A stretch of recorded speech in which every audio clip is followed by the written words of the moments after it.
Programa Voz em Cena.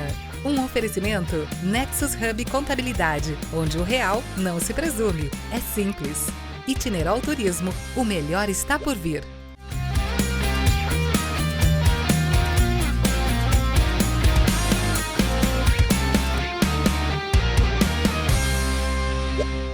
Compositor Paulo César Vale dizia que viver é afinar o instrumento de dentro para fora e de fora para dentro. E a gente vai falar sobre como o Kiko Zara, na condição de baterista, consegue cantar, tocar, ler e outras cocitas mais, Kiko. Sim, ainda tenho computador, às vezes que eu mexo, mesa de som, né? Quando eu vou trabalhar com a Geisa, minha mulher, ela canta, tem algumas que ela toca violão também, e às vezes a gente faz shows em dois, né? Às vezes não tem tanta verba, a gente... Um show menor, um barzinho, chegamos a fazer até casamento. Então a gente vai naquela modalidade um pouco DJ e um pouco ao vivo, né? Então eu disparo no computador, o que a gente chama de VS, então o contrabaixo vem gravado, os teclados vem gravado, então a gente faz a bateria ao vivo, os vocais dela ao vivo, lógico, primeira voz, eu também faço vozes junto. Aí quando a música tem 3 vozes ou mais, eu deixo algumas vozes gravadas, vozes diferentes, né? E a guitarra gravada também, quer dizer, então é bateria, alguns violões que ela faz, a voz dela ao vivo e minha voz ao vivo. E o restante no computador. E aí tem um metrônomo, que eu tenho que estar ouvindo, o ponto, né, que a gente diz, o ponto do baterista, para eu tocar junto para eu conseguir tocar junto com o computador, entendeu? Eu e os japoneses ali. E aí eu monto o computador aqui, mexo com a mão esquerda, tenho preferência, né, porque aqui a gente monta o surdo da bateria, o floor tom, né, que em inglês, um surdo 2. Então na direita aqui fica complicado, geralmente a gente monta na esquerda porque acaba o chimbal aqui, não necessariamente a gente usa um outro surdo aqui, tem alguns bateristas que usam, mas então a esquerda aqui, acabando o chimbal, eu já monto aqui uma mesinha com o computador e com uma mesa de som pequena, no qual eu pego uma saída de som da mesa, a saída que vai para as caixas, ou uma caixa ou duas, eu puxo uma mesma saída para o meu fone, porque eu não estou lá na frente, e a gente não tem um técnico, às vezes tem um técnico ali pra gente. Quando não tem, eu que faço essa função. Então eu escuto a mixagem da frente, não dá nem para escolher o que eu quero, não. Eu deixo o som da frente, na minha orelha, venho tocando, então geralmente eu amplifico o bumbo só, quando é um local menor, o bumbo e minha voz, da minha parte. E aí a voz dela e tal, e eu escuto como tá o instrumental, o bumbo, a minha voz, a voz dela e o violão. Eu mixo isso daí e eu tenho que estar contente com tudo isso daí no meu ouvido, que é o que estão ouvindo lá na frente. Que é o que está, na verdade, saindo da caixa. Né? Que é o som pro público. Aí tem toda uma acústica de cada lugar, que daí muda mais um pouquinho, mas aí já não dá para eu estar lá do outro lado. Então, pelo menos o controle da saída da caixa eu tenho. Mas você está percebendo aí, ó, sentada no seu sofá, que aqui a gente dá dica até de setup. Então, a partir do momento em que você começa a sintonizar aqui no Voz em Cena, você vai ver que na cena tem muito mais coisa. E, Kiko, você também teve uma história bastante construída aí nos tempos de Hopi Hari, do teatro musical. Como é que foi toda essa experiência que te trouxe até aqui? Vamos lá, eu entrei no Hopi Hari em 2001, março de 2001, saí de lá em final de abril, se eu não me engano, de 2014. Então fiquei 13 anos lá. Quando eu entrei já era um espetáculo no Velho Oeste, né, ali no Salão. Primeiro trabalho que eu tive registrado em carteira como músico, né, talvez o primeiro e último, porque é raríssimo, né, isso é elefante branco, né, só quem trabalha na Rede Globo, no Sérgio Groisman, né, bandas de programas, né, Serginho, Jô Soares, que tem carteira assinada como músico, né, isso é uma coisa rara, né. E aí ali era um musical já, porque tinha o pessoal já, mas era dança e música. A gente não tinha parte assim de atores e atrizes no show. Isso em 2001. Então ele era mais música e dança, mas já era um musical. Então eu fazia parte eu e mais 3 músicos, né? E então era bateria, baixo, guitarra e teclado. Teclado dentro de uma carcaça de piano, né? Que fazia eu deixava no som do piano e fazia o espetáculo. E as cantoras, né? Quando eu entrei tinham 2 cantoras que revezavam, não tinha cantor, né? E isso em 2001. Tocamos de 2001 até 2004 o mesmo espetáculo. Em 2004 entra o espetáculo O Forasteiro, que daí ele era um musical que já tinha... ainda era só cantora, né, que eu estou me lembrando aqui, mas ainda também era dançado, mas aí já tinham atores e atrizes que tinham que fazer papéis um pouco mais complicados de xerife, porque daí às vezes a música parava para poder ter algumas cenas, entendeu? Então ele era um pouco mais trabalhado, já tinha o programa, o Pro Tools, né? Na entrada do Paulo Maltauro, o Paulão, nosso amigo aqui de Jundiaí, tinha estúdio no Jardim Tamoio. Cheguei a gravar com o pessoal da música, muito bom lá também, inclusive. E aí o Paulão entra no Hopi Hari, coloca o Pro Tools para funcionar, que já tinha lá, mas não estava usando. Porque quando faltava algum músico, caía naquela questão, a gente dublar, todo mundo tinha que dublar. E ia pro MD. Né? Na época o MD, então LR, então cantora dublava, baterista dublava, todo mundo dublava.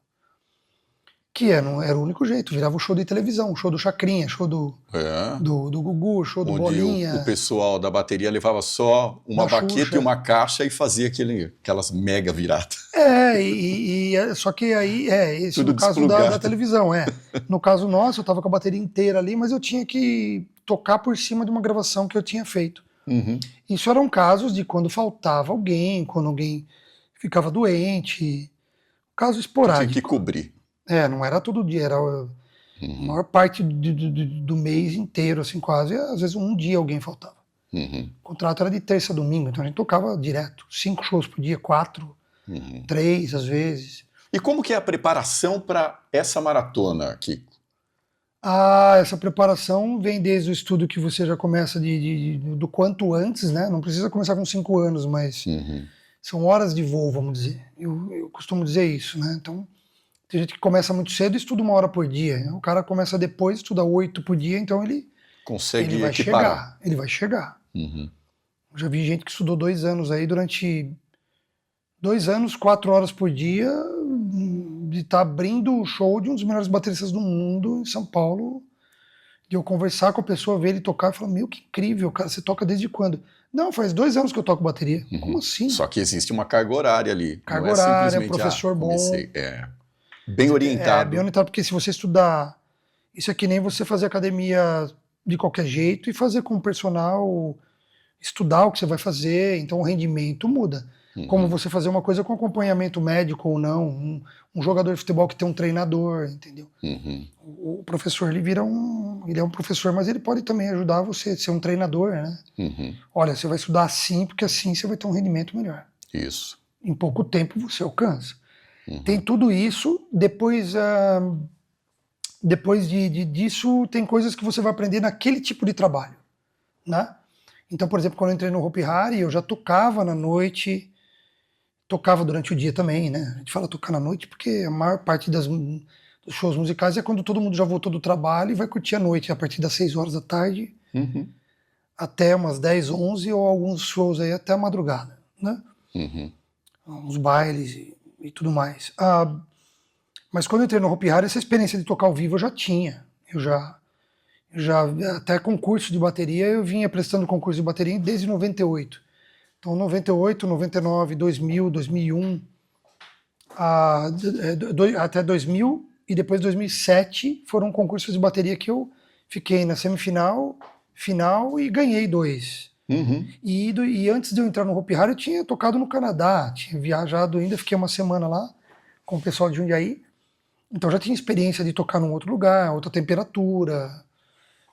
Então eu já entrei com uma certa bagagem no Hopi Hari, né? No teste do Hopi Hari, eu estava super preparado para pegar aquele trabalho, porque tinham acho que 12, 15 bateristas, e eu consegui, e era uma vaga só. E eu consegui essa vaga. Então E aí, com o tempo, assim, talvez meses ali, você já começa a pegar a manha de um trabalho de musical, né?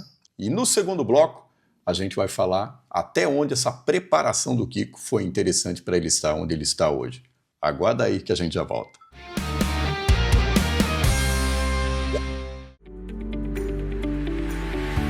A reforma tributária já começou a mudar o futuro das empresas brasileiras. A pergunta não é se sua empresa será impactada. A pergunta é: você está preparado? Mudanças como CBS, IBS, Split Payment podem afetar preços, margens e até o capital de giro do seu negócio. Quem se preparar agora terá mais segurança e mais oportunidades. Quem esperar poderá enfrentar surpresas no caminho. Na Nexus Hub, transformamos informação e estratégia para que sua empresa esteja pronta para o amanhã. Nexus Hub Contabilidade, onde o real não se presume, é simples.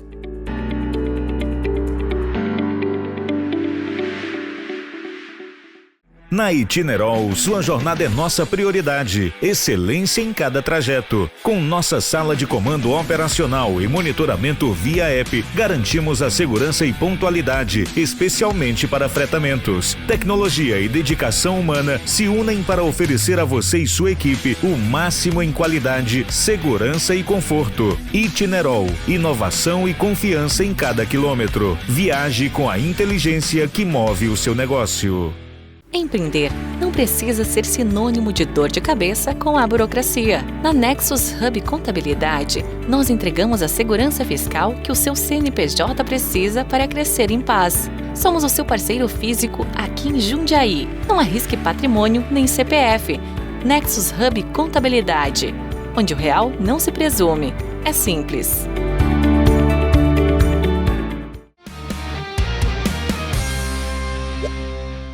Aqui no Voz em Cena você já sabe, quem fala é o nosso convidado.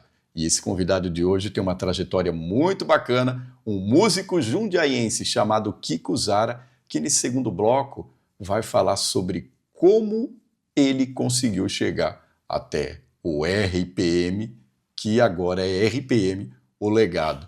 Kiko, conta essa história que eu tô controlando a minha ansiedade aqui para saber como é que funcionou tudo isso. Esse caminho que você trilhou até chegar aí? Bom, vamos lá. Eu lembro que eu comecei a ensaiar com um pessoal que já era amigo meu aqui de Jundiaí, e o cantor era empresário de bandas. Eu não sabia que ele era empresário, né? Aí nós fomos para esse ensaio, no Nicolai, inclusive, amigo meu há muito tempo.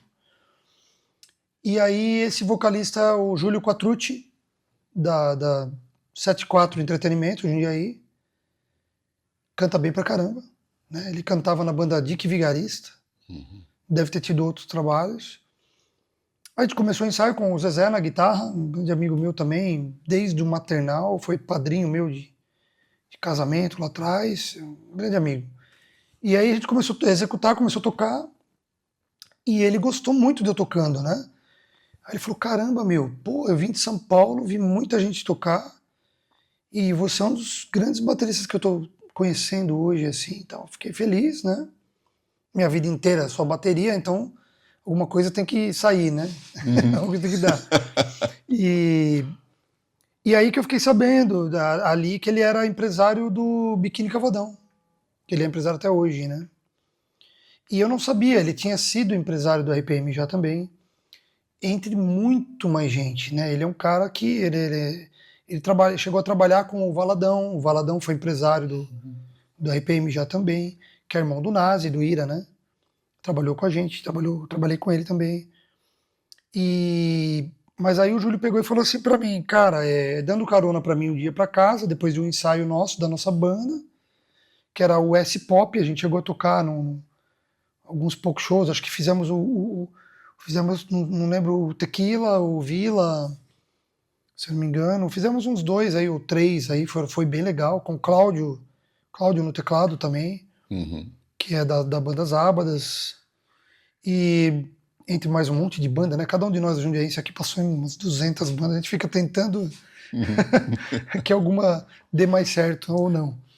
E aí o Júlio falou pra mim, cara, se pintar uma banda... Primeiro ele falou pra mim, você não quer ajudar a trabalhar na produção do Benito de Paula, né? Viajar e ajudar na produção, hotel, não sei o quê. Eu falei, putz, cara, é um trabalho que eu não sei fazer. Se eu tivesse precisando muito, eu ia pegar. Mas eu falei, cara, eu tenho medo de pegar um trabalho desse, cara, e começar a trabalhar com isso, e daqui a pouco eu não ter tempo ou parar de tocar bateria. Descaracterizar. O meu medo era não tocar bateria. Agora eu não peguei a bateria, agora eu comecei a ficar ruim na bateria, aí é um trabalho que eu ia ter que deixar de lado para começar, de repente, ir atrás da grana. Ia ser um trabalho legal, porque eu ia conhecer dessa parte de viagem, de hotelaria, de produção, na verdade, A produção né? executiva do negócio. Não seria nem hotelaria, né? De tanto ver hotel, quer dizer, seria produção, viagem. De repente eu pego o gosto e eu virar produtor. Produtor não musical, né? Produtor de turnê, né? De tour. E aí é uma coisa que eu tava com medo de deixar a bateria, né? Falei, cara, eu tenho medo, eu prefiro esperar alguma coisa legal de tocar.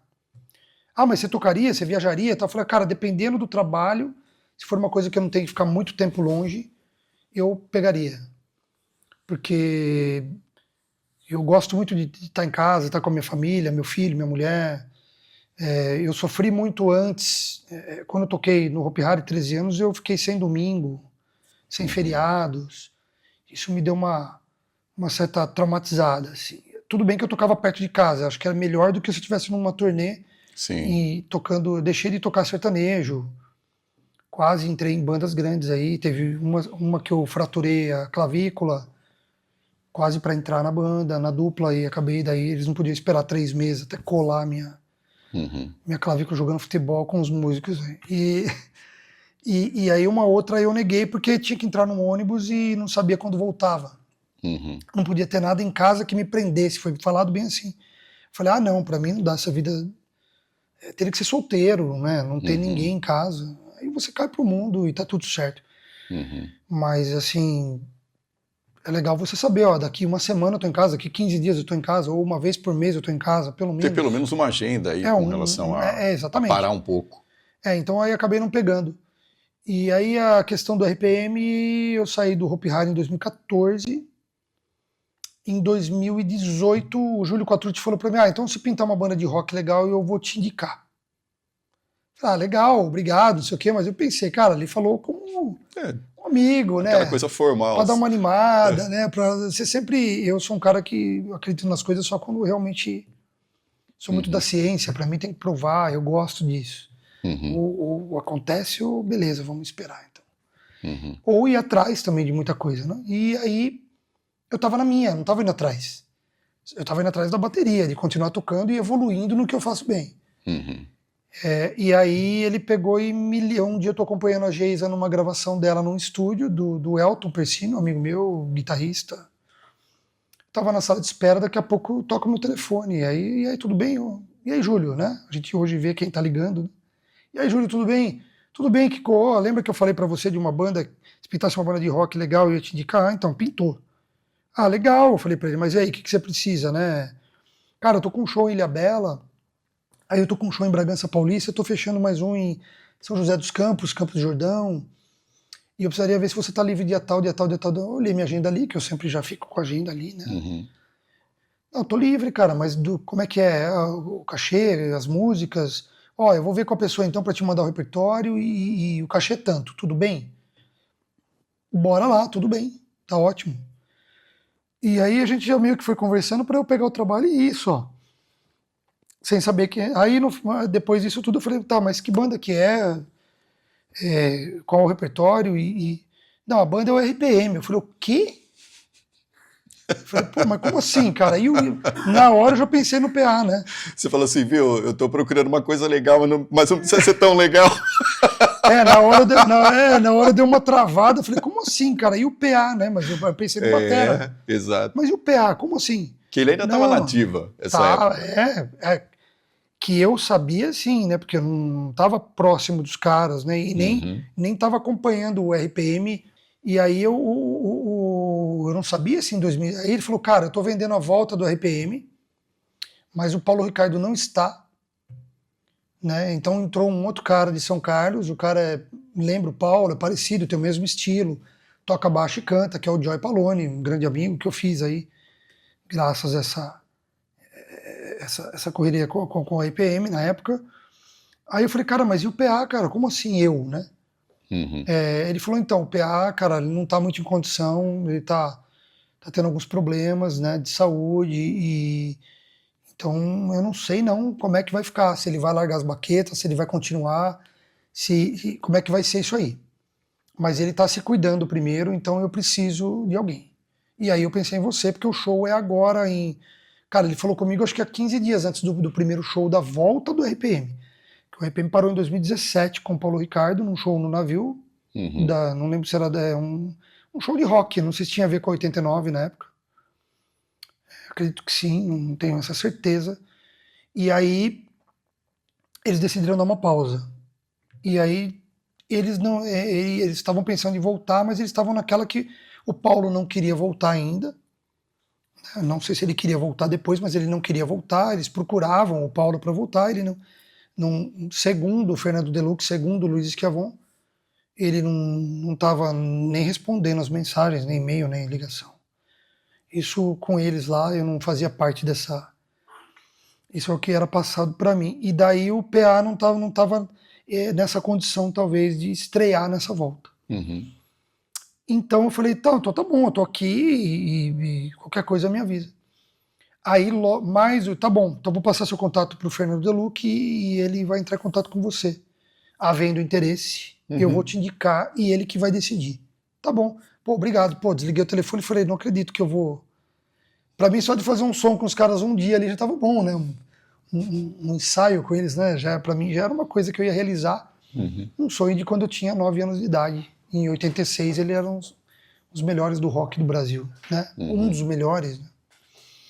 Aí o Fernando Deluque vem, na sequência eu entro no Facebook, procuro o Paulo Pagni, o PA, que sou fã dele, né? Até hoje, né? Falecido PA. Consegui conhecer ele, mas eu entrei em contato com ele. Eu falei, viu, estão me falando aqui para tocar no seu lugar, e como é que tá isso aí? É isso daqui mesmo? Que na verdade era um trabalho de sub, né? Que se ele tivesse bem, ele iria fazer, só que eu ficava no banco, né? Que nem no futebol, eu ficava no banco, se o cara não pudesse ir, eu ia. E aí eu perguntei, cara, como é que tá essa história? É isso mesmo? Estão me procurando aqui para tocar no seu lugar aí? Como é que tá isso daí? Pra falar com o meu colega de profissão, né? Um respeito, né, que eu tenho por ele, para saber dele, né? Não que eu tava desconfiando dos caras que eram meus amigos. Mas eu queria saber por ele, né? Tudo bem? Senão eu ia criar uma inimizade de repente, não sei como é que tava isso. E aí a namorada dele me responde, na época, que ele ia ligar para mim. Não, ele tá descansando agora, mas eu passei meu número, falei, queria falar com ele, né? E não, mas amanhã eu tenho certeza que ele vai ligar para você, ele vai ficar feliz demais que você entrou em contato, foi bem assim. Aí eu fiquei feliz também, porque tava uma coisa bem, um jogo limpo, né? Sem querer pegar o trabalho de ninguém, assim, né? Aí ele pega e me liga no dia seguinte. Eu tava indo gravar no estúdio do Luciano Trinquinato, um grande amigo meu, falecido também, um irmãozão que eu ganhei na época. Eu já gravava lá há algum tempo e parei o carro, vi ali, já tinha salvo o número dele, Paulo Pagni me ligando, cara, putz, eu parei o carro, já a hora que eu atendi, PA, né? Ele, Kiko, não sei o quê. Putz, cara, é uma coisa que, assim, de lembrar, arrepia. Eu jamais achava que eu ia trocar ideia, mas ia tocar no lugar dele. Aí eu conversei, expliquei, cara, você é o batera dali, como é que tá isso daí? Como é que tá? Daí ele me explicou, não, eles vão me ajudar, né? Ele ia se internar, né, com dependência química e devido a remédios que ele estava tomando já. Ele estava em depressão devido ao término do RPM. Depois ele tinha perdido os pais dele também, tudo há pouco tempo, então ele ainda estava, né, naquela... E ele falou, não, eu preciso de alguém que vá no meu lugar, até eu tô quase 100%, a hora que eu tiver 100% eu volto, de repente a gente faz 2 bateras no show, o cara no coração. Falei, não, velho, você é o cara dali, cara. Se você precisar, você me avisa, quando você estiver tocando, beleza. Não, eu te indico para alguém depois. Eu falei, tudo bem, não tem problema, para mim tava tudo lindo, né. E eu tava de boa já pra tocar ou não. E aí rolou que daí eu tive esse ok dele, fiquei aguardando, e daí o Frame the Look entrou em contato comigo. O Schiavon falou que você é um dos melhores bateristas que ele já viu tocar, e eu tenho o prazer de ter você como meu amigo. E é assim que a gente termina o nosso Voz em Cena de hoje. Legal. Muito obrigado pela disponibilidade Igualmente. do seu tempo aqui. Fico muito feliz. Voz em Cena está sempre de portas abertas para você, Kiko. Muito obrigado. E vida Igualmente. longa ao seu sucesso. Valeu. Muito É obrigado. isso. Programa Voz em Cena. Um oferecimento Nexus Hub Contabilidade, onde o real não se presume. É simples. Itineral Turismo, o melhor está por vir.